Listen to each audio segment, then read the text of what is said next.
Welcome to This Week in the Asia Pacific, presented by The Diplomat. Today is January 6, 2022, and here's your roundup of this week's Asia news. During a meeting of the ruling party, North Korean leader Kim Jong-un vowed to exponentially expand his nuclear arsenal, state media reported on January 1st. South Korea said it is discussing intel sharing and joint management of U.S. nuclear assets in response to North Korean threats. January 2nd marked 1 year since Bloody January in Kazakhstan, when protests morphed into violence and a crackdown. This week, Kazakhstan's Prosecutor General officially declared the events of 2022 an attempted coup headed by former security officials.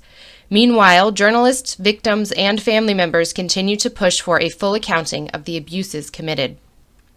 On January 3rd, Pakistan's National Security Committee reiterated its resolve to have zero tolerance for terrorism, following an upswing in attacks by the Pakistani Taliban.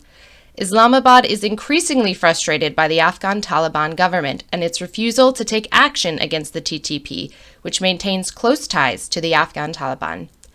Also on January 3rd, Philippine President Ferdinand Marcos Jr. arrived in Beijing, with his visit resulting in bilateral agreements on agriculture, infrastructure, and tourism.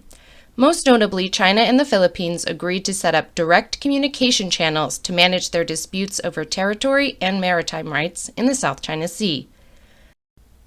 On January 4th, the military junta in Myanmar announced plans for an election to be held in August. The country remains riven by the civil war that started shortly after the junta's February 2021 coup, which ousted the democratically elected government. No election overseen by the military government is going to be seen as authentic or respected by the opposition forces. On January 5th and 6th, Turkmenistan's President Serdar Berdimuhamedov visited Beijing, his first trip to China since assuming office last year. Energy and security cooperation were the two main themes of his talks with China's President Xi Jinping. That's the biggest news from the Asia Pacific this week. For more on these and other stories, check out thediplomat.com.